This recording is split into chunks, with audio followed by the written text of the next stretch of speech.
2026优衣库春夏 C 系列测评来啦！今天视频一口气跟大家分享20件单品，并且给大家做出了12套不同的色彩穿搭。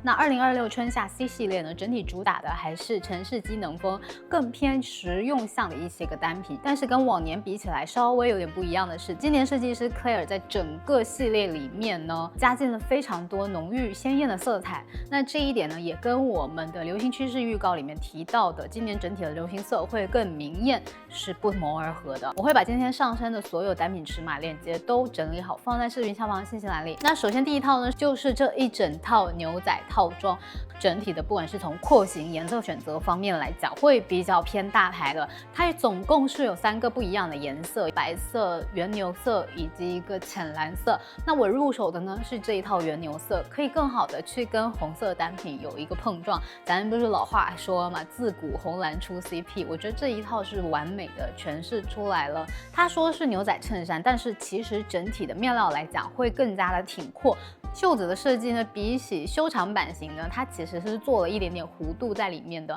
当外套来穿，我觉得是会比内搭更加优秀的。整体的面料是会稍微硬挺一点。我最喜欢的是它的整件衣服上身的这个弧形感，很有那种不费力气的松弛的一个牛仔外套该有的样子。扣子呢，也不是那种很显廉价的塑料扣，但是我觉得在接下来的换季会非常好去利用搭配的一个衬衫夹克外套类型了。那我也有到实体店看了整个系列，那颜色方面呢，我个人是会更倾向于这个原牛色，不管它去搭配浅色一点的单品，又或者是像我这样一套穿原牛色，它都会是非常出彩的。夏装的同个面料的牛仔裤呢，是这种低腰的版本，做的是阔腿的设计，整个腿部的弧形打开来呢，非常漂亮。但是呢，这里有一个问题，就是它的整个裤长对于身高只有1.58米的我来讲是有一点过长了。如果想要留它的话呢，就必须得拿去做一个裁剪，即便是厚底鞋也救不了。对于我一个比较习惯穿高腰裤、高腰牛仔裤这个类型裤型的人来讲，这个低腰设计是会有一点点卡裆以及不舒服的。里面内搭用到的呢，是他们这一次出了好多不同颜色、讨论度、护身度都比较高的一件单品。我入手的呢是这个非常艳的红色，我觉得拿它来压这个原牛色是属于刚好分量能够足够的一个选择。那当然它也有一个非常显白美丽的一个水蓝色，一会儿呢会跟大家仔细聊。整件衣服的版型呢是属于比较正肩的，而且有一点偏方盒形状的。那下摆地方是没有做收口的，整体是敞开来直筒往下的。袖长刚好是在手肘上来一点的这个位置，如果对于手臂不是很自信的朋友，这一件的话夏天应该是非常好穿的选择。偏正肩的版型，整个衣服的垂坠度还有脆感都很好，所以呢它也就会是成为了今天这些所有的衣服里边我觉得最显瘦的一件。而且穿上去呢是会有一种冰凉的爽感，我觉得这件在接下来的春夏当中是属于非常好利用的单品，整体来讲还是蛮推荐的。那刚刚聊到的这一条阔腿低腰裤呢，它确实是有点太长了。如果小个子的朋友想要让一整套延续出这种红蓝 CP 感的话呢，我觉得有一个非常好的选项，就是把夏装去替换成同样是这种深蓝色的一条半裙。这个半裙的面料呢，算是优衣库他们家一个比较常见的面料款式了，是这种有一点弹性、有一点点厚度的针织面料。在腰腹这一块呢，它是做了一个比较宽的松紧带，所以呢洗烘也不用担心说整个松紧带会卷到一起。整个半裙的材质呢，因为是这种比较弹性的，所以呢它贴合身体的曲线呢也会比较的明显。我会推荐给下半身不是很胖的人去穿这条半裙，要不然的话呢，可能会有一点太包裹感，而导致会有显胖的问题存在。那这次有没有可以推荐给所有人绝对不会踩雷的半裙呢？答案就是这一件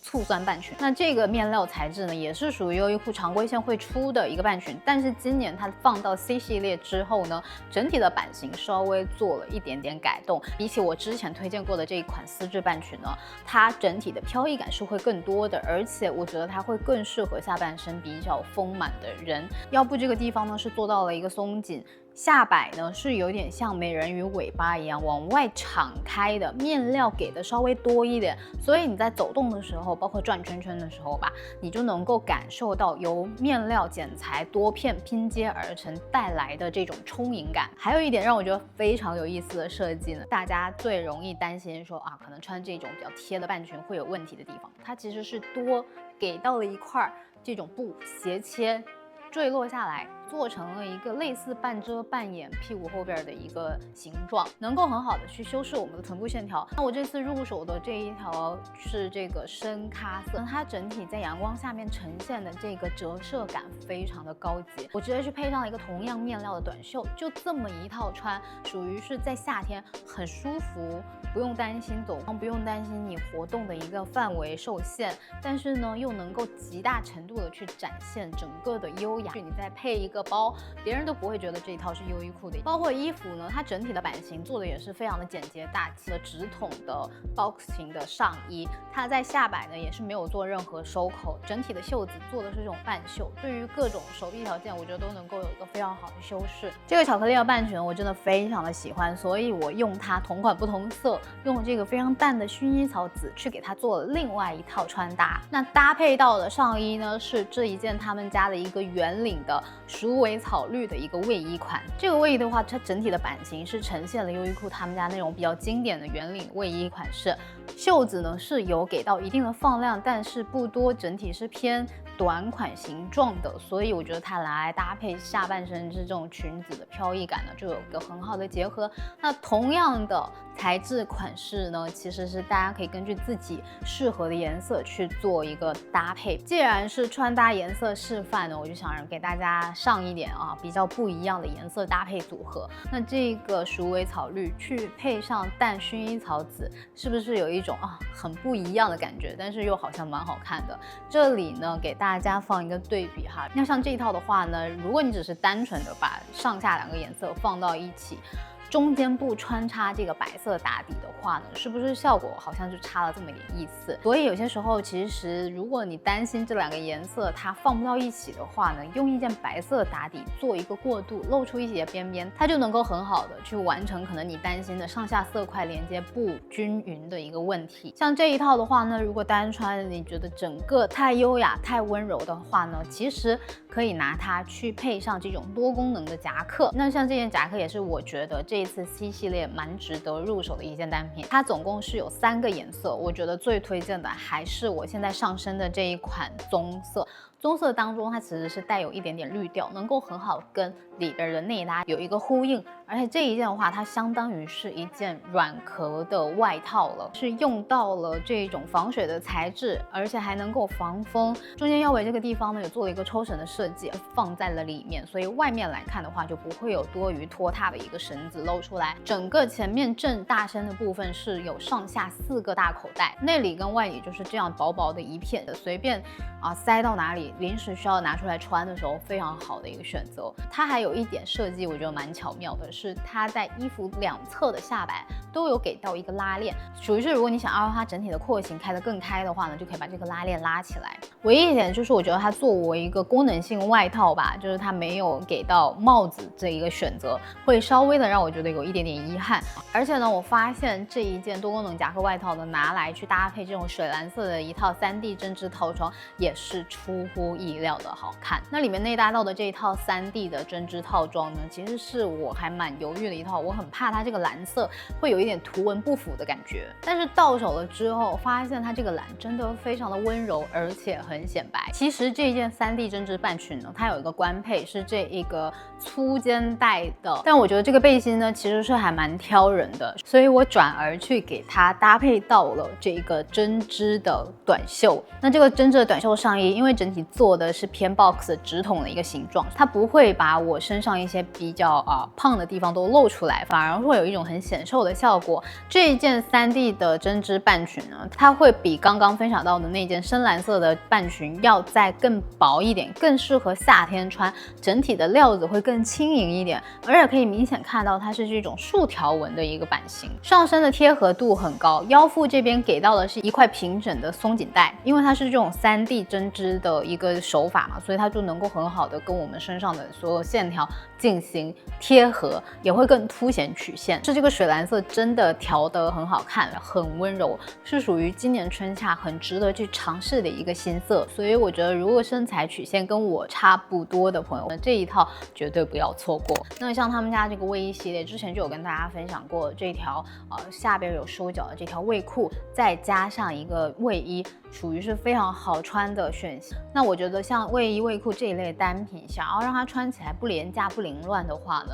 最简单的直接的办法就是你要去给它配到同样颜色的上下装，让它有这种成套穿的感觉，就会比你单件，比如说一件灰色的配一件黑色的来的要好看。那这一次 C 系列的话呢，我最推荐的裤子就是他们这件裙裤版型了。其实，在秋冬的 C 系列里面呢，有一件跟这件非常类似版型的裤子啊，我直接就是包色的。那这次看见他们出了一个类似款，但是是不同面料的呢，我也非常的激动哈。整个呢也是7、8分的一个裤长，去配到了一个量感非常大的裤脚。那整体的用料用到的是98%的一个棉，很厚实的一个感觉，偏牛仔裤这种硬挺的一个布料。它在整个裤子的前面呢是有做到了这种打褶的设计，会让整个裤管看起来呢更加立体一点，也会有这种比较好的显瘦效果。那它总共是有3个颜色，除了我现在身上上身的这个棕色之外呢，我觉得它的这个米色也会非常的好搭配。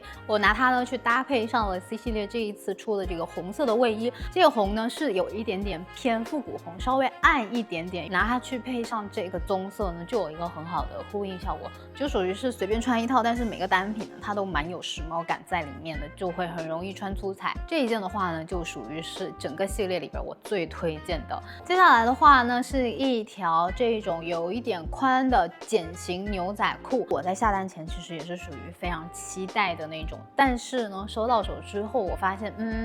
稍微的有一点差强人意，有以下这么几个点。首先一个就是我觉得它整个裆线给的太长了，会很拖它，因为它整个的版型设计的是那种男女可穿的，整个腰腹这边给的呢，我觉得是比较累赘的。还有一个呢，就是它的整个的茧型量感没有给的很满意，它非常的谨慎，会更偏向于直筒裤，多了一点点小括号的感觉。它整个的裤管呢放量还是给的非常的小心的。这件的话呢，它整体的码数是偏大的，所以如果比我再瘦的朋友，这一件可能就是没有办法穿的。还有一个不是那么推荐的单品，就是他们这一次其实是放到了主推里面的这么一件拉链开衫。这一件它用到的材质面料呢，跟刚刚这件深蓝色的半裙是一样的，只不过它在拉链这个位置是做了一整条白色的，这也算是讨论度最高的一件单品了吧。但是我确实上身来了之后，我发现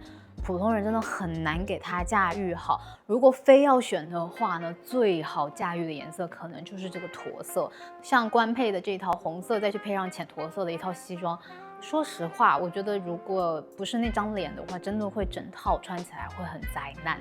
那我现在上身的这一套深蓝色呢，我其实觉得有一点miu miu秀场的意思，但也是属于普通人一不小心很容易就会穿得很灾难的款式。最后呢，来分享2条连衣裙。首先第一条呢，就是这条深蓝色的长袖的圆领的连衣裙。这一条的话呢，其实我当时在入手的时候只是抱着试试看的心态，没想到到手之后，我觉得它整体的廓形，然后包括对整个人的一个修饰，都有一个很棒的效果，属于是看起来不起眼，但是上身之后你能够感受到它的剪裁所带来的一个立体感。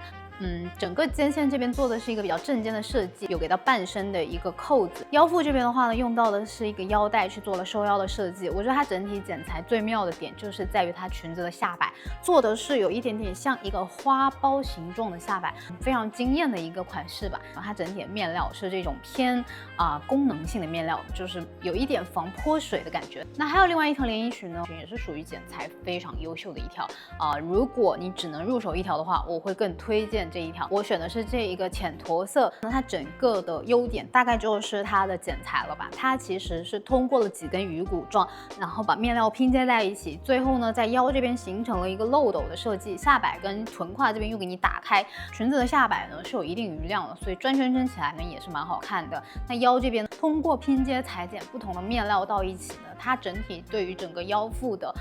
包裹以及修饰呢都会更好。这属于是随便穿一件就能够让你整个人显得很端庄的感觉。面料弹性给的还是比较大的，总共是有4个颜色。那你外面不管是去配外套，或者是像我这样拿一件套头卫衣穿，在换季的时候，它都会是蛮好利用搭配的一个单品。好，视频结束之前来跟大家聊一下，有一些呼声很高单品我没有入手的原因。首先呼声很高的有一个单品，就是他们家这个抽神的一个包包吧。包包他们家每年 C 系列都会出，但是每年我都说不要买，今年还是一样。面料非常的薄，所以就是你放很多可能稍微重一点的东西，然后形状不是那么好看的呢，都会透过这个包透出来。就本身自己没有一定的廓形，你很难去给它保证一个整个包完整的形状。还有就是他们这次推出的鞋子也是我一直很想尝试，但实际上上脚了之后，确实是让我没有办法买，底做的不是很舒服，后脚跟这个地方会非常的硌脚。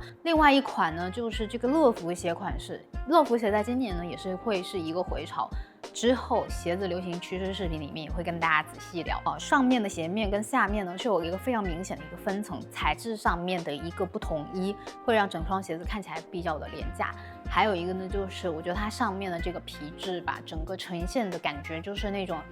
很廉价的皮质感，所以呢，这双鞋子我也是不推荐入手的。包括他们这次主打的白色拉链开衫在一起的这一套西装，我也去摸到了，它整体的面料是比较的厚实，里面呢没有做到内衬，就只有在脖子这边地方给你做了一个比较光滑的。那这随之而来的问题就是你在穿脱，如果你里面内搭是这种比较干涩的，不是这种滑滑的料子的时候，你在穿脱的时候是会非常困难的。还有就是它整个上身的版型，说实话，这个颜色看到实物的时候是觉得很容易穿得很老气、很土气的一个选项。那以上呢就是这一次 C 系列的所有测评的内容啊。那具体推荐的、不推荐的单品，我都会排序好、整理好，放在视频下方的信息栏里，希望对于你选购 C 系列能够有一点点的帮助。那如果你还喜欢看这种测评类的视频的话，一定不要忘记点赞这个视频，平台就会把这个视频内容推荐给更多的人啦。那再一次感谢你的收看，有任何问题欢迎在底下评论区讨论。我是艾琳，我们下期视频再见，